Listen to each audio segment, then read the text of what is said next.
Hello guys, welcome to my channel. दोस्तों, आज की वीडियो में सीजीएल एग्जाम 2023 टीयर 1 के 26 जुलाई के अंदर पूछे गए शिफ्ट नंबर 1 के जितने सारे मैथ्स के सवाल हैं उन सबको हम लोग सॉल्व करने वाले हैं। तो ये हमारा सेट नंबर 33 होगा। इसके पहले हम लोग 32 सेट कर चुके हैं। ठीक है, तो टाइम वेस्ट नहीं करते हैं, शुरुआत करते हैं। हम मैथ्स से क्वेश्चन की तरफ चलते हैं, तो आगे बढ़ते हैं।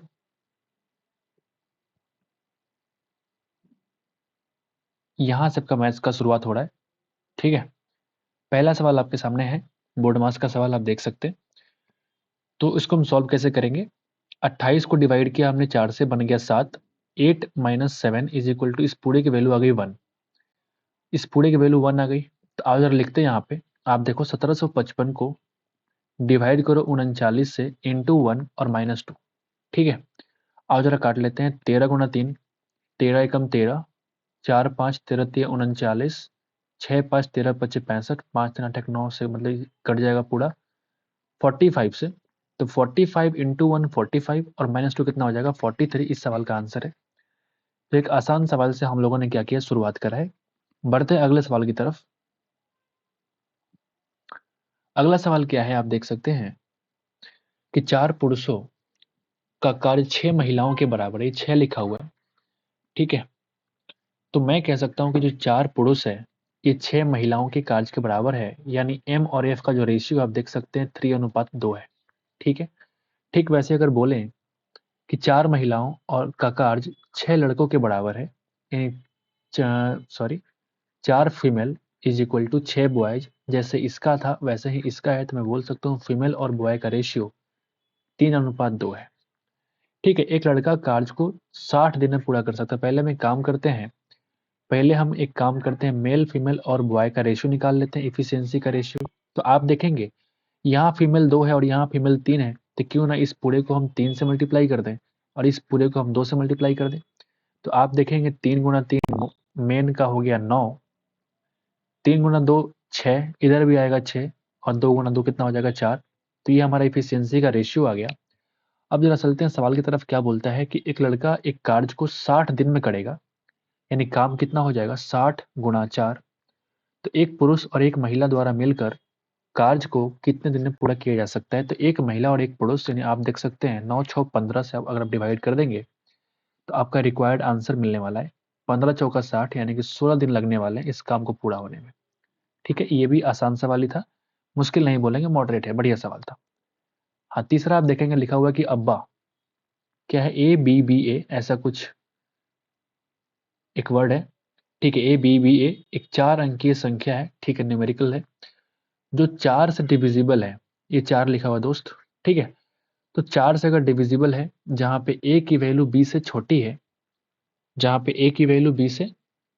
है, तो ऐसी कितनी संख्याएं पॉसिबल है? ठीक है, अब मुझे एक बात बताओ, जब भी कोई संख्या 4 से डिविजिबल होती है तो मैं कहता हूं कि उसका अंतिम 2 डिजिट क्या होता है, 4 से डिविजिबल होता है। यानी अंतिम 2 डिजिट क्या क्या हो सकता है, आप पहले देखो। तो अगर मैं 4 का पहाड़ा लिखूं टेबल, तो कैसे हो सकता है?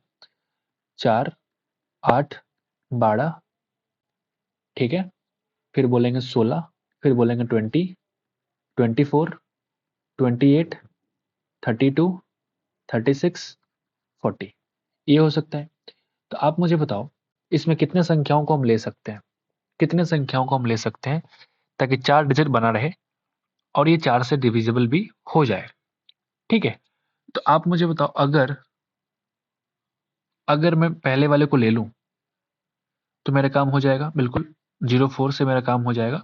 यहाँ पे b की वैल्यू 4 है, तो यहाँ b की वैल्यू 0 है और a की वैल्यू 4 है, कोई दिक्कत नहीं। लेकिन अगर मैं 20 को लूंगा तो आप देखो जरा, a की वैल्यू कितना हो जाएगा 0 और b की वैल्यू हो जाएगी 2। तो अगर a की वैल्यू को हम यहाँ पे 0 रखेंगे तो ये संख्या 4 अंक का नहीं रहेगा बल्कि 3 अंक का हो जाएगा, मतलब हम इसको नहीं ले सकते। ठीक वैसे ही हम इसको नहीं ले सकते। ठीक है, यानी आप देखेंगे रिमेनिंग 8 को आप ले ही सकते हैं। क्लियर है, रिमेनिंग 8 को आप ले ही सकते हैं, कोई दिक्कत नहीं है इसमें। यानी इसका ऑप्शन क्या हो जाएगा, ऑप्शन नंबर 3 इस सवाल का आंसर होगा, 8 डिजिट आज। ठीक है, इसका आंसर होगा। आगे बढ़ते नंबर 4 की तरफ चलते हैं। रवि जो है, रवि की कहानी क्या लिखी हुई देखना। रवि के बारे में कहता है कि रवि जो है अपनी मासिक आय का 20% सेव करता है। मतलब अगर 100 कमाता है तो सेविंग्स कितने हैं आप मुझे बताओ। इसके सेविंग्स हो जाएंगे 20। उसके मासिक आय में क्या होता है 25% की वृद्धि होती है, मतलब ये बढ़ करके 125 हो जाता है। ठीक है। तो उसकी बचत के अंदर भी क्या होता है 5% की वृद्धि होती है, मतलब अगर 20 का निकालेंगे 5% यानी कि 1 हो जाएगा। तो 20 से बढ़ के 21 हो गया। तब सवाल पूछता है कि रवि जो है वर्तमान में अपनी वर्तमान नॉमिनल आय का कितना परसेंट सेव करता है। ठीक है, आसान सवाल है। तो आओ जरा चेक कर ले इसका ये कितना परसेंट है। 21/125 इंटू 100% बोल सकते हैं। तो आप जरा देखोगे 25 × 5 25 × 4 यानी कि 84/5, यानी हम बोल सकते हैं कि 16/85 और 0.8%, 16.8% इज द रिक्वायर्ड आंसर। आगे बढ़ते हैं। नंबर 5 क्या बोलता है कि पुरुष का एक समूह है। ये क्या लिखा हुआ है, ओवरलैप हो गया है। 1 मिनट होल्ड कीजिए, मैं फोन में देख लेता हूँ। 5 नंबर सवाल है। कितना नंबर सवाल है? 5 नंबर है। 26 जुलाई शिफ्ट 1, राइट। 1 मिनट।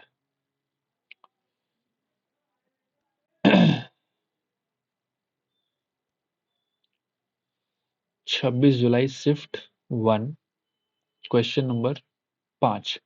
हाँ, ये लिखा हुआ है, पुरुषों का एक समूह ने 11 दिन, यहाँ पे क्या लिखा हुआ है 11 दिनों में एक काम करने का फैसला किया, लेकिन प्रत्येक दिन क्या होता है, प्रत्येक दिन के बाद 16 पुरुष क्या होते हैं ना काम छोड़ के भाग जाते हैं। ठीक है, ये भी ठीक है। तो इसका नतीजा ये निकलता है कि काम जो है 11 दिन के बदले 15 दिनों के अंदर पूरा हो जाता है। तो बताइए कि शुरुआत में समूह में कितने पुरुष थे। मुझे नहीं मालूम कितने पुरुष थे, लेकिन इतना मालूम था कि हम उसको मैक्स मान सकते हैं। ठीक है। तो काम कितना हो जाएगा 11 × x इज इक्वल टू, ठीक है, पहला दिन क्या होता है कि पूरे लोग काम करते हैं x। ठीक है। लेकिन अगला दिन क्या होता है कि 16 लोग भाग जाते हैं, मतलब मैं कह सकता हूँ कि x - 16। फिर दूसरे दिन क्या होता है कि x - 32। ठीक वैसे ही बढ़ते बढ़ते बढ़ते 15 दिन के अंदर काम पूरा होता है, मतलब मैं कह सकता हूँ कि प्लस x माइनस, ये देखो आप, अगर आप ये देखेंगे तो 16 × 1 है, ये 16 × 2 है। तो थर्ड अगर पद की बात करूं तो थर्ड वाले पोजीशन पे क्या आता है 16 × 2।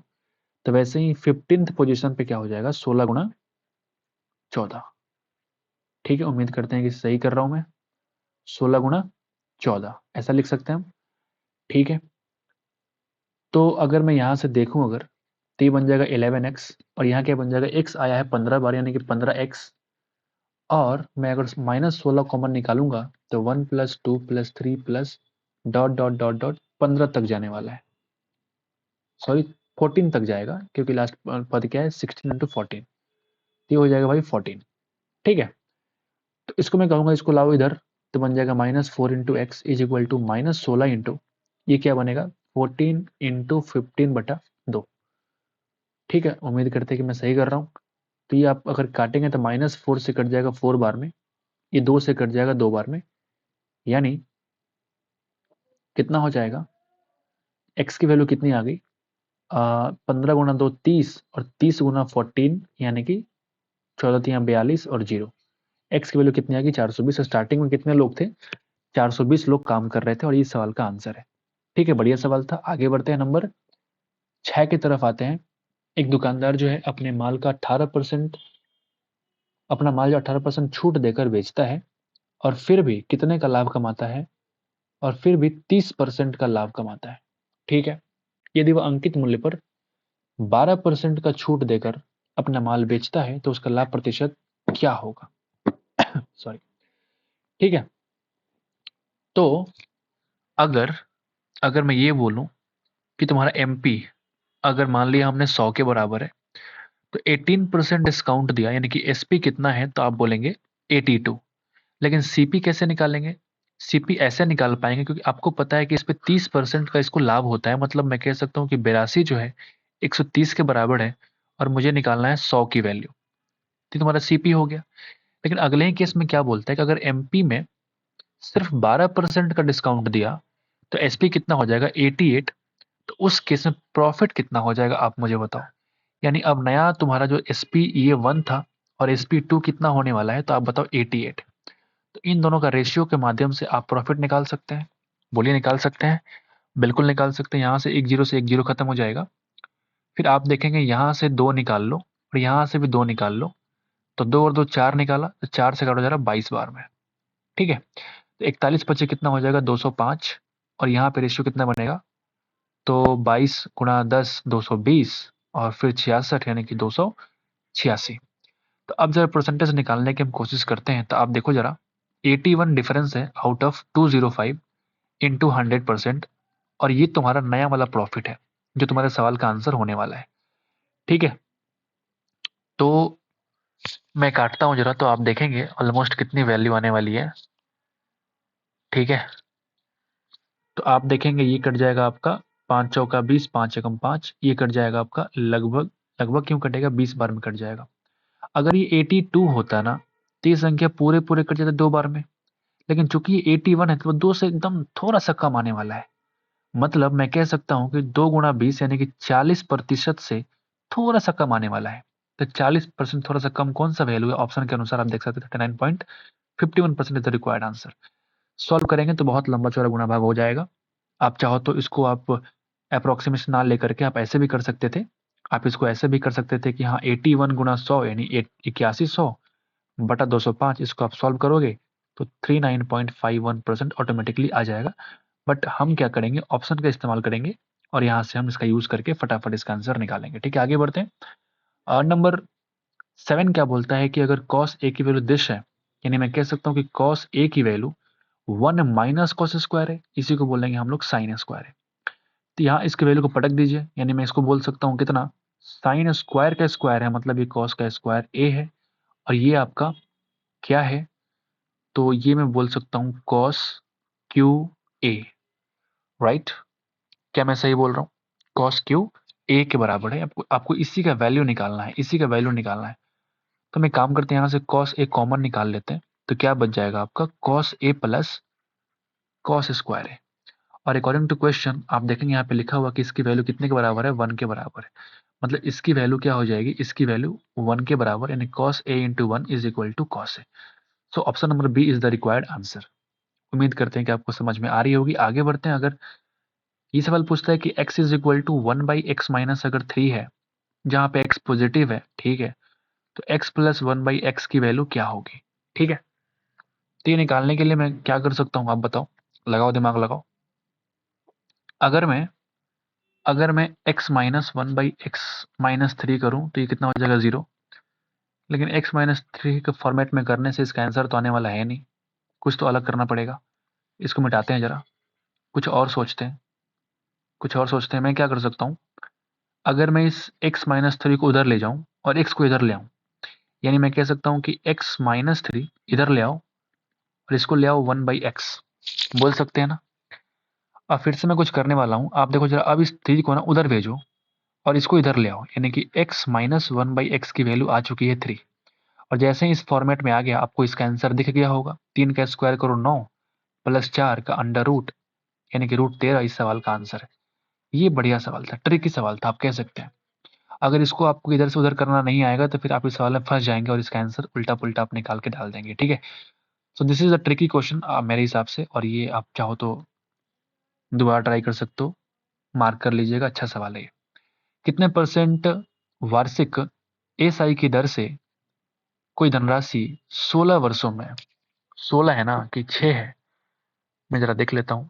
9 नंबर सवाल 16 वर्षों की बात कर रहा है सॉरी, 16 वर्षों के अंदर स्वयं की 3 गुनी हो जाएगी, मतलब एसआई हो जाएगा 2, अगर ये 1 है तो 16 वर्षों में, रेट मुझे नहीं पता, आउट ऑफ 100। सॉल्व कर लीजिए, आंसर निकाल लीजिए।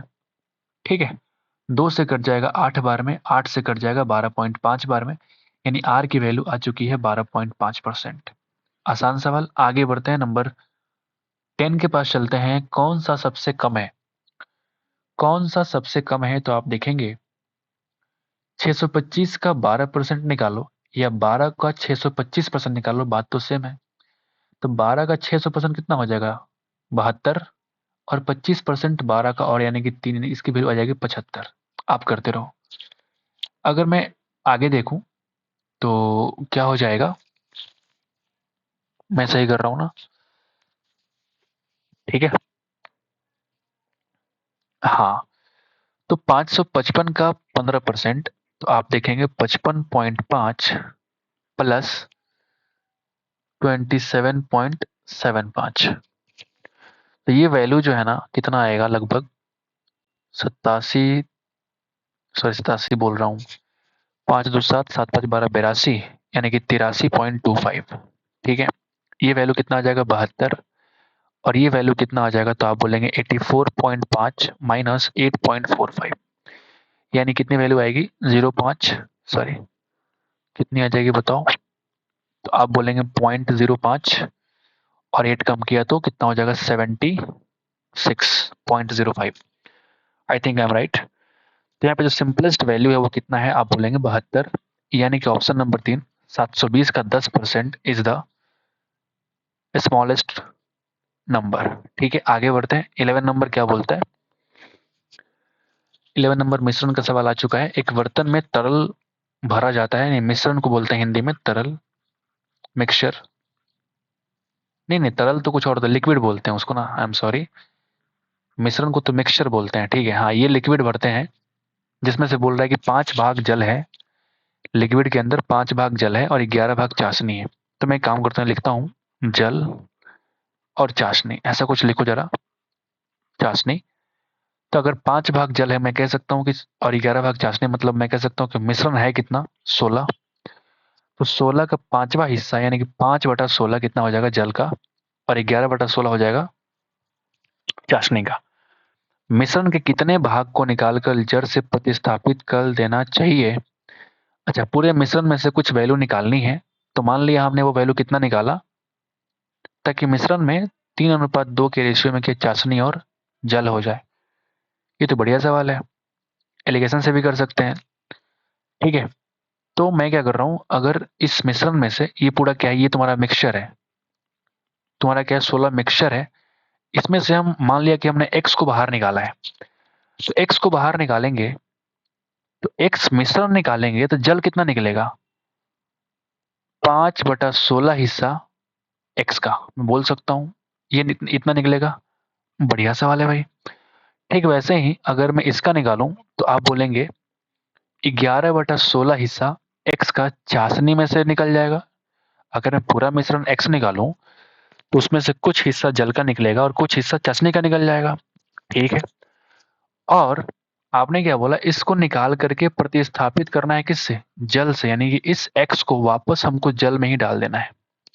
क्लियर है कि नहीं है, जल में ही डाल देना है। तो अब जो है ना मिश्रण के अंदर 3:2 के रेशियो में क्या होता है, चाशनी और जल। चाशनी आगे इधर पहले, मतलब 3:2 के रेशियो में क्या कर दीजिए, चाशनी और जल कर दीजिए। तो उम्मीद करते हैं कि हमने सही करा है। ठीक है, उम्मीद करते हैं कि यहाँ पे 2:3 हमने सही लिखा है। ठीक है, तो अब जरा क्रॉस मल्टीप्लाई कराओ, आपका आंसर तैयार होने वाला है। आपसे क्या पूछ रहा है, कितने भाग, यानी हमने जो भाग माना है एक्स, यही आपको रिक्वायरमेंट है, इसी का आपको इंतजार है। ठीक है, आओ जरा सॉल्व कर लेते हैं। अगर मैं गुणा करूं इसको, तो आप देखेंगे 3 × x यानी कि 3x, ये बन जाएगा प्लस, ये बन जाएगा प्लस 3 × 5 यानी कि 15/16 माइनस 15/16 इंटू एक्स। इधर कितना हो जाएगा, 2 से गुणा करो, 22/16 हो जाएगा माइनस 22/16 इंटू एक्स। ठीक है, अब यहाँ भी एक्स, यहाँ भी एक्स, यहाँ भी एक्स। ठीक है, तो क्यों ना इन दो इन सबको इकट्ठा करते हैं हम। तो आप देखेंगे 16×3 = 48, और 48 में से 15 कम करोगे तो बन जाएगा 33x/16। अभी मैंने इसको कुछ नहीं किया, इसको इस वाले कुछ नहीं किया मैंने। फिर इसको भेजो उधर उस साइड, तो आप बोलेंगे 22/16 माइनस 15/16, और ये पहले से 22/16 x तो है, इसको ले आओ इस साइड, तो कितना हो जाएगा 33 और 22 यानी कि 55x/16 is equal to 22 minus 15 यानी कि 7/16। तो आप देखेंगे 16 कट जाएगा, यानी x की वैल्यू आ चुकी है 7/55। बहुत बढ़िया, बहुत बढ़िया सवाल। ये आपके सवाल का आंसर है। ये मुझे लगता है कि इस शिफ्ट का बेस्ट क्वेश्चन है। ठीक है, अगर इसको एलिगेशन से बनाएंगे थोड़ा कंफ्यूजन हो जाएगा, तो ये बेस्ट मेथड है। फंडामेंटल इसको कहते हैं, फंडामेंटल तरीका है ये। तो दिमाग में जो पहली बार आपको आता है पहले उससे आप कर लीजिए फटाफट, सोचिए मत कि कितना टाइम लगेगा। दिमाग में जो पहली बार आता है उससे फटाफट सवाल का आंसर निकालिए। यानी x की वैल्यू आ चुकी है 7/55। इतना भाग हम यहाँ से निकाल चुके थे। आगे बढ़ते हैं, नंबर क्या है आप देखेंगे, 12 नंबर सवाल। 1992-95 के दौरान भारत के एफडीआई का औसत कितना हो जाएगा? तो आप देखिए जरा, एवरेज निकालिए इन सबका। तो देखो जरा, 5, 10, 15 और 12 कितना होता है? 27 और 10 37 और 24 कितना होता है? 61। 61 और 31 कितना हो जाएगा? आप बोलेंगे 92 पॉइंट, ये हो जाएगा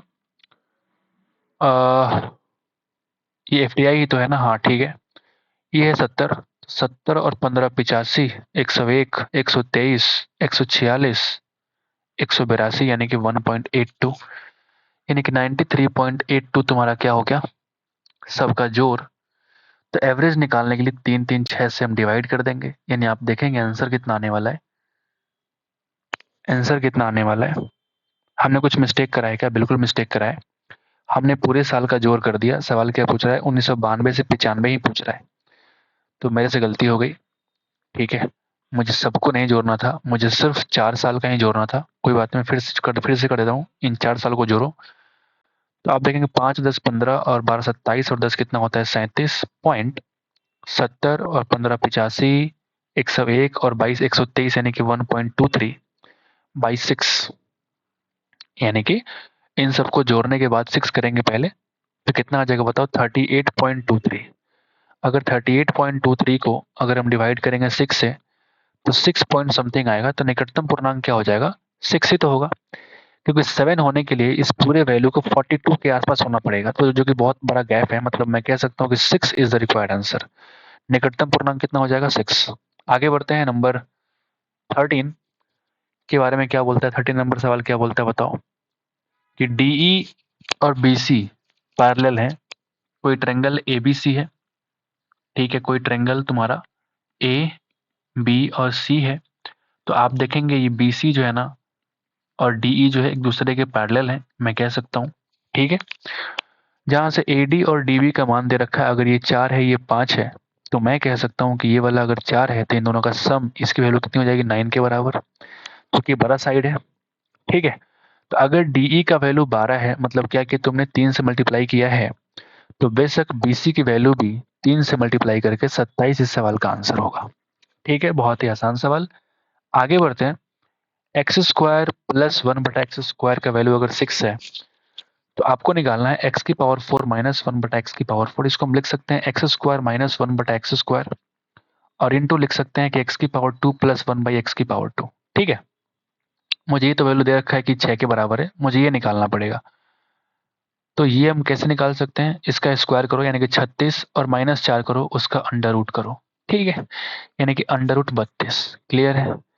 इसको हम लिख सकते हैं 4 गुणा 8, या फिर हम लिख सकते हैं 16 गुणा 2। तो 16 में 4 बाहर आएगा, तो 4√2 इंटू 6 इज इक्वल टू 24√2। और ये तुम्हारे सवाल का आंसर है।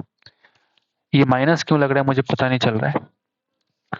24√2 माइनस क्यों? क्यों माइनस? आप मुझे बताओ, माइनस क्यों? एक ऑप्शन तुम्हारा ये भी है, 24√2 भी है, और एक ऑप्शन तुम्हारा माइनस 24√2 भी है। ठीक है, तो आंसर है माइनस क्यों लगा हुआ है? क्योंकि यहाँ पे एक कंडीशन दे रखा है, मैं जरा पढ़ता हूँ फिर से। एक्स की जो वैल्यू है ना वो 0 और 1 के बीच में है।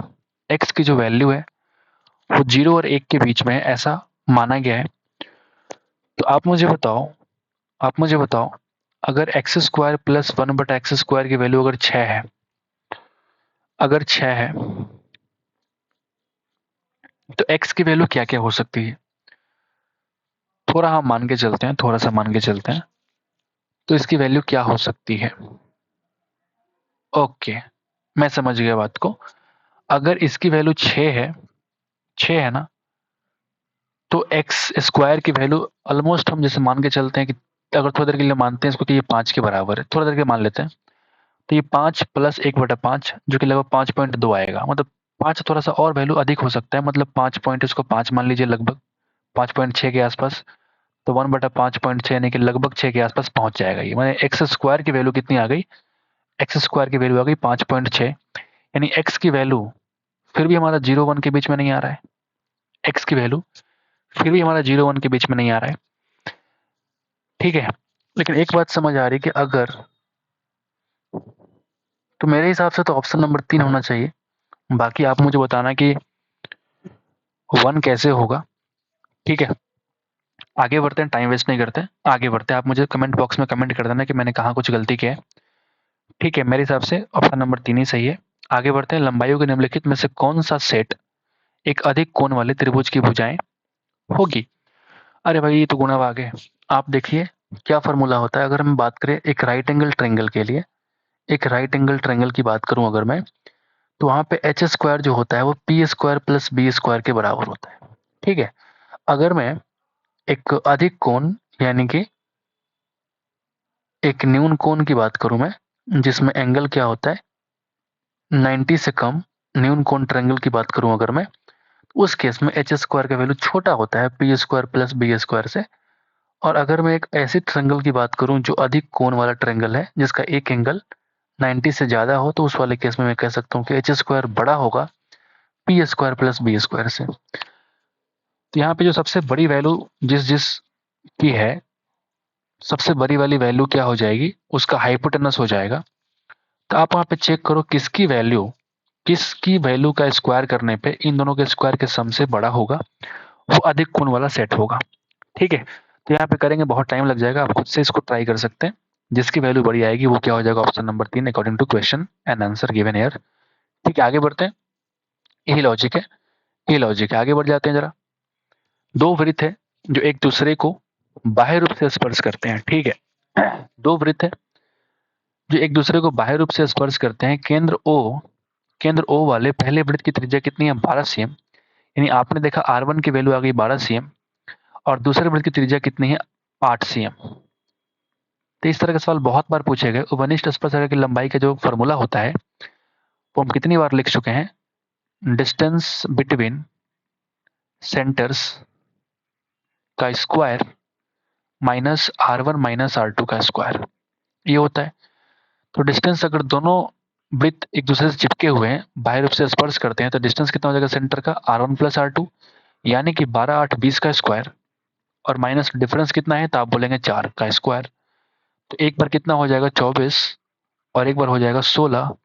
यानी आप देखोगे यहाँ से 4 गुना 6 और यहाँ से 4, यानी कि 2 और 4 8, और रूट 6 बच जाएगा, यानी कि 8√6 इस सवाल का आंसर है। Formula based question, repeated question. आगे बढ़ते नंबर 17 के पास चलते हैं। यदि राज्य बी और सी प्रत्येक की जनसंख्या 6000 है, क्या बोलता है, दो राज्य है, राज्य बी और राज्य सी की बात करता है। ठीक, गरीब रेखा के नीचे 5 राज्यों की जनसंख्या का प्रतिशत और गरीबी रेखा से नीचे और ऊपर पुरुष और महिलाओं का अनुपात को दर्शाता है। ठीक है, यदि राज्य बी और सी की प्रत्येक की जनसंख्या 6000 है, ठीक है, प्रत्येक का 6,6,000 है, मतलब मैं कह सकता हूँ कि ये भी तुम्हारा 6000 है, ये भी तुम्हारी जनसंख्या 6000 के बराबर है, बिल्कुल ठीक है। तो इन दोनों राज्यों में गरीबी रेखा से नीचे की महिलाओं की कुल संख्या कितनी है, तो ये तुम्हारा गरीबी रेखा से नीचे की बात करता है। तो अगर मैं ये बोलूं, अगर तुमको, तो फिर ये परसेंटेज से कोई मतलब ही नहीं है मेरे हिसाब से। 8 5 13 और निकालना है 5, यानी मैं कह सकता हूँ कि 6000 का 5/13 प्लस फिर से 6000 का आप निकालेंगे 9/13, 9×4 = 13, यानी कि 9/13। उम्मीद करते हैं कि मैंने सही किया है। 6000 मैंने कॉमन निकाला तो आप पाएंगे 9 5 14/13, गुणा भाग करना है और यही सवाल का आंसर होगा। तो जरा देखते हैं, नीचे की तरफ बढ़ते हैं। ये तो एक्यूरेट वैल्यू आएगा नहीं, ये तो एक्यूरेट वैल्यू तो आएगा नहीं। यदि राज्य बी और राज्य सी गरीबी रेखा से नीचे की जनसंख्या का प्रतिशत, प्रत्येक की जनसंख्या 6000 है। अच्छा अच्छा, हमसे गलती हो गई, परसेंटेज यूज करना पड़ेगा, मुझसे मिस्टेक हो गई। आप जरा देखो मैं क्या गलती किया हूँ, कट नहीं रहा था तब मुझे समझ में आया। अगर टोटल जनसंख्या 6000 है तो उसका 13%, यानी कि 13 छक कितना हो जाएगा, 6000 का आप निकालो 13%, यानी कि मैं कह सकता हूँ ये जो वैल्यू आने वाला है 60 × 13, ये जो वैल्यू आने वाला है ये आ जाएगा 60 गुणा 26। ठीक है, 60 गुणा 26। अब तुम्हें ये कहना है कि 60 गुणा 13 का 5/13 ये कितना हो जाएगा। ये वो लोग हैं जो महिलाएं हैं गरीबी रेखा से नीचे वाले, और प्लस इधर है 60 गुणा 26 इंटू ये हो जाएगा 4/13। अब ठीक है, अब इसका आंसर आने वाला है। आप देखेंगे 60 और 13 मैं यहाँ से कॉमन निकालूंगा। ठीक है, आप चाहो तो काट भी सकते हो, 13 से 13 काट लो, 13 गुणा 2 काट लो। तो मैं यहाँ से 60 अगर मैं कॉमन निकालूंगा तो यहाँ बचेगा 5 और यहाँ बचेगा 8, यानी कि 60 गुणा 8 5 13, यानी कि 78 और ये 0। इतनी महिलाएं राज्य बी और राज्य सी में ऐसी हैं जो गरीबी रेखा से नीचे आती हैं। सॉरी, आगे बढ़ते हैं, नंबर 18 के पास चलते हैं। लंबा सवाल देखने में लगता है। एक चोर जो है कोई सामान चुराता है और 20 किलोमीटर की स्पीड से भाग जाता है। तो फिर 6 मिनट के बाद की कहानी है। 6 मिनट के बाद एक पुलिसकर्मी अपराध स्थल पहुंचता है। अच्छा जी, मतलब भागने के 6 मिनट के बाद, पुलिस हमेशा लेट से ही आती है, ये भी इस सवाल में दिखाया जाता है। तो 6 मिनट के बाद आप मुझे एक बात बताओ, मैं सिंपल तरीके से कह सकता हूँ कि जब चोर यहाँ भाग गया था तब यहाँ पुलिस पहुंचा, और इस जगह का नाम है अपराध स्थल, चोर यहीं हुआ है। ठीक है, तो चोर भाग चुका है 6 मिनट आगे की तरफ, यहाँ भाग चुका है। ठीक है, चोर का तुरंत जैसे पुलिस यहाँ पहुंचता है तुरंत चोर का पीछा करना शुरू करता है। ठीक है, पुलिसकर्मी के द्वारा चोर का पीछा करने के 24 मिनट के बाद भी दोनों के बीच 400 मीटर का अंतर है। बढ़िया। अब मुझे एक बात बताओ, 6 मिनट के अंदर चोर कितना भाग चुका होगा। क्योंकि चोर की स्पीड है 20 किलोमीटर पर आवर, चोर की स्पीड है 20 किलोमीटर पर आवर, तो 6 मिनट के अंदर कितना भाग चुका होगा। 1 घंटा का मतलब होता है 60 मिनट में भागता है 20 किलोमीटर, तो 6 मिनट यानी कि इसका 1/10 हुआ, यानी कि 20/10 यानी कि 2 किलोमीटर भाग चुका होगा। बोलिए बोलिए, यानी 6 मिनट में मैं कह सकता हूं कि 2 किलोमीटर आगे तो ऑलरेडी जा चुका है। ठीक है, अब अब मैं ये कह सकता हूं कि 24 मिनट यहां से 24 मिनट अगर आगे बढ़ा, चोर कहीं भाग रहा होगा, ये भी कहीं भाग रहा होगा, लेकिन तब भी ऐसा माना गया कि दोनों के बीच में 400 मीटर का गैप बाकी है 24 मिनट पीछा करने के बाद भी। ठीक है, यानी अगर मैं रिलेटिव स्पीड निकालूं तो वो कितना हो जाएगा बताओ। 400 मीटर अगर बाकी है यानी कि 24 मिनट के अंदर कवर किया गया है 1.6 किलोमीटर, तो आर एस की वैल्यू हो जाएगी 1.6 किलोमीटर बटा टाइम कितना लग रहा है, तो आप बोलेंगे 24 मिनट डिवाइड कर दो 60 से, तो ये हो जाएगा आपका किलोमीटर पर आवर। बोलिए ना, हो जाएगा ना, बोलिए बोलिए। किलोमीटर पर आवर हो गया। और जरा काट लेते हैं जरा इसको, तो इसको हम लगाएंगे तो ये बन जाएगा 0, इससे ये कट जाएगा। बोलिए ना, और ये 2 बार में और ये 3 बार में, 3 गुणा 2 6, यानी आर एस की वैल्यू कितनी आ गई, 4 किलोमीटर पर आवर। इसका ये मतलब हुआ रिलेटिव स्पीड कितनी आ गई, 4 किलोमीटर पर आवर। इसका ये मतलब हुआ कि अगर पुलिस पीछा कर रहा है चोर का, तो बेशक पुलिस की स्पीड ज्यादा रही होगी तब तो चोर को पकड़ पाएगा। तो अगर चोर की स्पीड 20 है तो उससे 4 ज्यादा, यानी कि पुलिस की स्पीड रही होगी 24 किलोमीटर पर आवर। ठीक है, यानी एक तो तुम्हारा आंसर मिल चुका है 24 किलोमीटर पर आवर, जो कि पुलिसकर्मी किस चाल से दौड़ा था। एक आंसर मिल गया। यहाँ भी 24 और यहाँ भी 24, तो यानी कि इसको इसको तो हमने गलत काट ही दिया है, ये और ये तो नहीं हो सकता। तो आज जरा हम डिस्टेंस निकाल लेते हैं कि कितना दूरी पे उसको पकड़ लेगा। तो 24 मिनट अपराध स्थल से मैं बोलूंगा कि डिस्टेंस दोनों के बीच में कितना है, 2 किलोमीटर। ठीक है, हालांकि इसकी आवश्यकता अब नहीं है, इसकी आवश्यकता अब नहीं, अब किसकी आवश्यकता है आप मुझे बताओ, अब किसकी आवश्यकता है।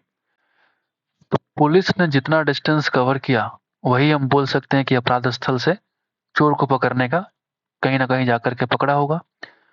तो पुलिस के द्वारा कवर किया गया डिस्टेंस कितना होगा बताओ, 24 किलोमीटर पर आवर। के स्पीड से कितना देर में पकड़ेगा। तो पहले हम निकाल लेते हैं टाइम टू कैच। बढ़िया सवाल हो गया फिर तो। टाइम टू कैच पहले निकाल लेते हैं। कैसे निकालेंगे? डिस्टेंस है 2 किलोमीटर का, दोनों का अंतर है 4 का, यानी कि आधा घंटा लगेगा। यानी इस स्पीड से अगर आधा घंटा भागेगा ना पुलिस, तो तुम्हारा काम हो जाएगा, 2 से कट जाएगा 12 बार में। यानी पुलिस ने 12 किलोमीटर तय किया है उसको पकड़ने के लिए। मतलब मैं कह सकता हूँ कि 12 किलोमीटर इसका रिक्वायर्ड आंसर है। ऑप्शन नंबर 4 बढ़िया सवाल। ठीक है, बढ़िया सवाल था ये। आगे बढ़ते हैं, नंबर 19 के पास चलते हैं। एक शंकु का त्रिज्या ऊंचाई दे रखा है, मतलब एल की वैल्यू कितनी है, तो आप बोलेंगे 60 सेंटीमीटर। आधार की त्रिज्या कितनी है, 21 cm। तो इसका वक्र पृष्ठीय क्षेत्रफल निकालेंगे तो कुछ है ही नहीं, पाई आर एल है। पाई आर एल तो 22/7 इंटू 21 इंटू 60 नहीं होगा क्या? बिल्कुल होगा। 7 × 3, यानी अगर मैं गुणा करूंगा तो आप पाएंगे कि 22 × 180। ठीक है, 180 × 2 360, कैरी 6 360 और 36 कितना हो जाएगा, 396। ये centimetre square. This is the required answer of this question. Number 20, यहाँ लिखा हुआ है कि एक नाव जो है 8 घंटे में धारा के विपरीत दिशा में, ठीक है, 20 किलोमीटर, ये लिखा हुआ है 20, धारा के विपरीत दिशा के अंदर 20 किलोमीटर और धारा की दिशा में 44 किलोमीटर चलती है। मतलब मैं कह सकता हूं कि 20/x-y plus 44/x+y is equal to 8 घंटा। बोली 5 घंटे में वह धारा के विपरीत 15 किलोमीटर, 5 घंटे में वो धारा के विपरीत 15 किलोमीटर और धारा की दिशा में 22 किलोमीटर जा सकता है। कितने घंटे में? 5 घंटे में। आओ जरा सॉल्व कर ले। तो किसी एक को हम कटवाते हैं ना, ये देखो 44 और ये 22 है, तो क्यों ना इन दोनों को हम 2 से मल्टीप्लाई कर दें। तो आप पाएंगे ये प्लस को माइनस कर दो, प्लस को माइनस कर दो, प्लस को माइनस कर दो, तो आप कहेंगे ये वाला इससे कट जाएगा। 15 × 30 माइनस करेंगे तो बन जाएगा -10/x-y। बोलिए इज इक्वल टू, आप यहाँ देखेंगे 8 और 5 × 10 यानी कि -2 यहाँ पे आ गया। इससे कट जाएगा 5 पाने, मतलब मैं कह सकता हूँ भाई कि x-y की वैल्यू आ चुकी है 5। क्लियर है? अगर x-y की वैल्यू 5 आ चुकी है तो किसी एक में रख दीजिए आप, किसी एक में आप रखिए, यहाँ रख दीजिए ना, इस पर रखिए जरा। तो इधर वैल्यू हो जाएगा 5 चौका 20 यानी 4 plus 44/x+y is equal to 8।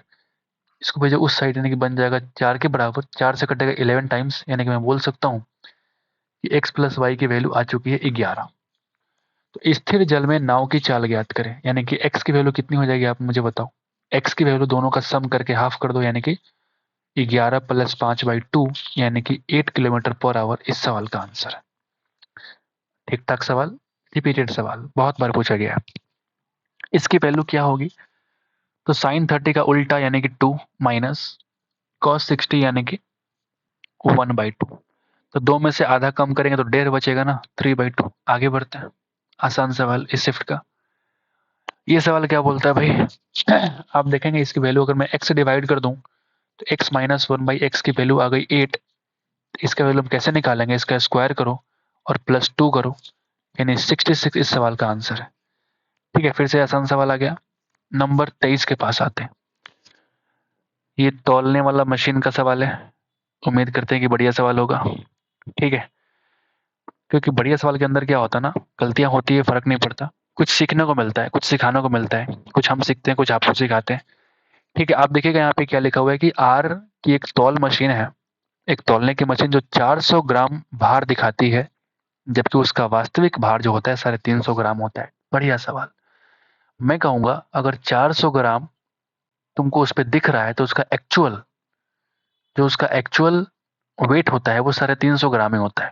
बिल्कुल सही चीज है, मतलब बहुत बड़ा धोखेबाज दुकानदार है।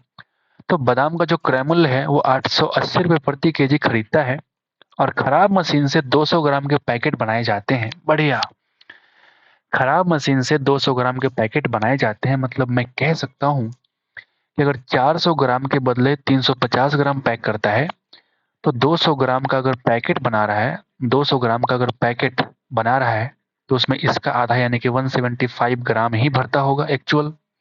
मानते हैं ना? ठीक है, तो 25%, ये लिखा हुआ 25% का लाभ प्राप्त करने के लिए प्रत्येक पैकेट का विक्रय मूल्य क्या होना चाहिए? बहुत बढ़िया सवाल। आप अगर देखेंगे, मैं बोलूं अगर, ये देखो जरा, 880 रुपये प्रति केजी खरीदा है, मतलब 1 केजी खरीदा है 880 में, मतलब मैं कह सकता हूं कि 880 बटा 1000 अगर मैं करूंगा तो ये 1 ग्राम का क्रय मूल्य हुआ कि नहीं? 1 ग्राम क्रय मूल्य हुआ, 1 ग्राम बादाम का क्रय मूल्य हुआ। ठीक है, इस क्रय मूल्य में आपको चाहिए 25% का लाभ, यानी 125 बटा 100। ये है क्या? ये है क्या, आप मुझे बताओ। मैं साफ साफ लिख रहा हूं, ये है क्या?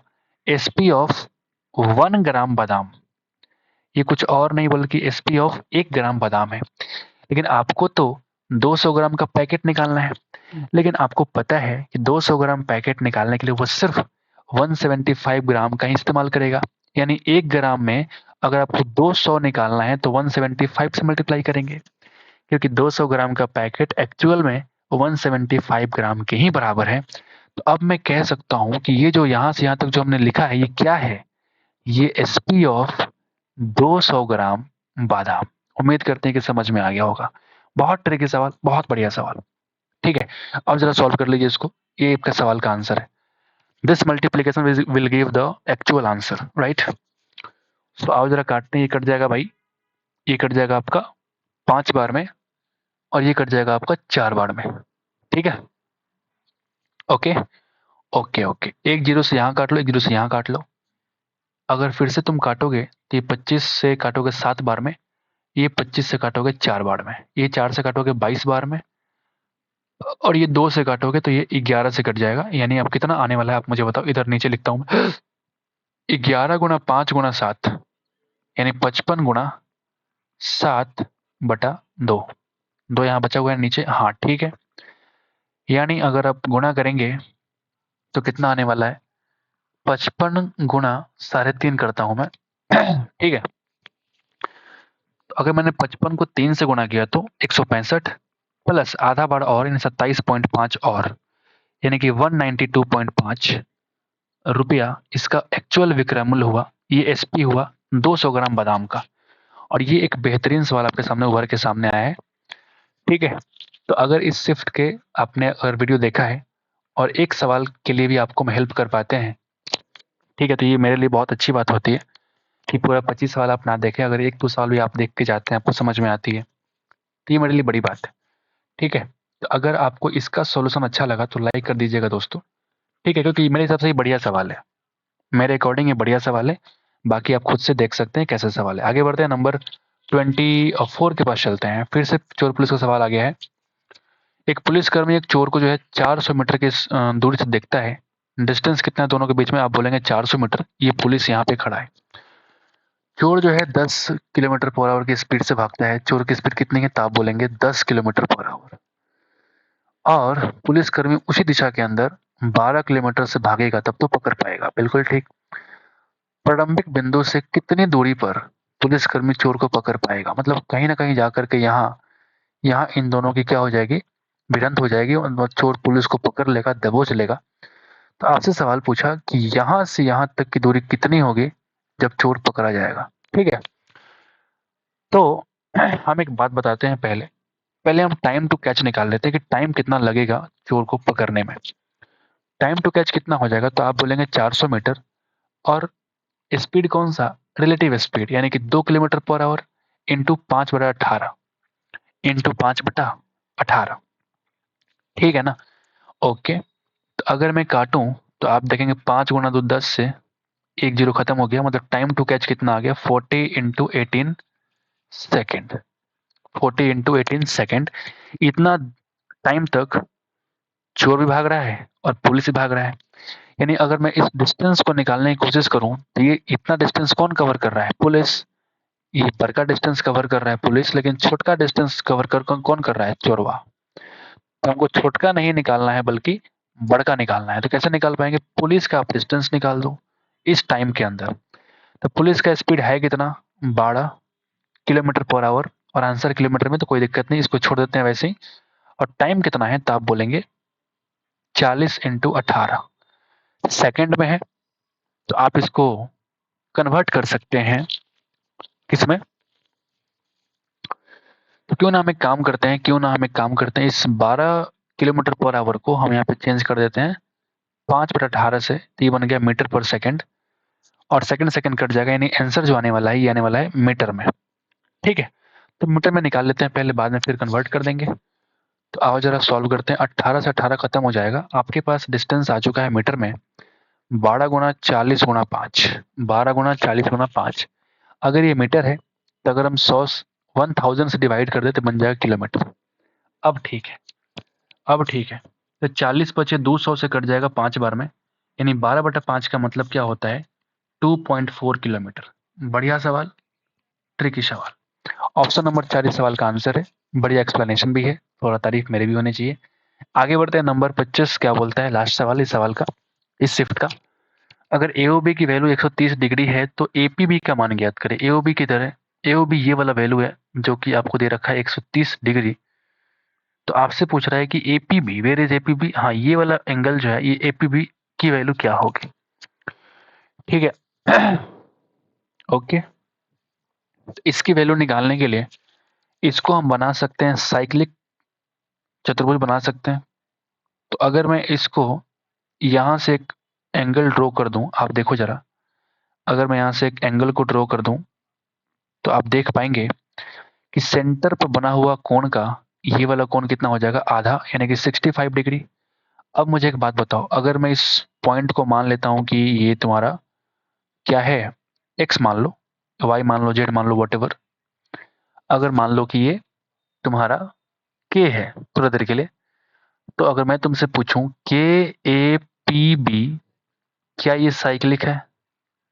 बिल्कुल साइक्लिक बन गया ना। अगर ये साइक्लिक बन गया तो इसके आमने सामने का एंगल का सम कितना हो जाएगा 180, यानी 65 प्लस रिक्वायर्ड एंगल, मान लिया हमने ये एक्स के बराबर है, plus X degree is equal to 180, यानी एक्स की वैल्यू कितनी आ गई 115 डिग्री। ठीक है, उम्मीद करते हैं आपको समझ में आ गई होगी। सो option number 1 is the required answer. So I think this shift was little tough. ठीक है, 3-4 सवाल थोड़े ट्रिकी थे, अच्छे थे। तो ये बढ़िया शिफ्ट हमने खत्म किया आपके सामने। तो अगर आपको अच्छा लगे तो लाइक जरूर करना दोस्तों, शेयर भी कर सकते हैं, सब्सक्राइब तो कर ही देना, थोड़ा मोटिवेशन मिल जाएगा हमको। So thank you so much for watching the video. Now I'm going to quit. Thank you.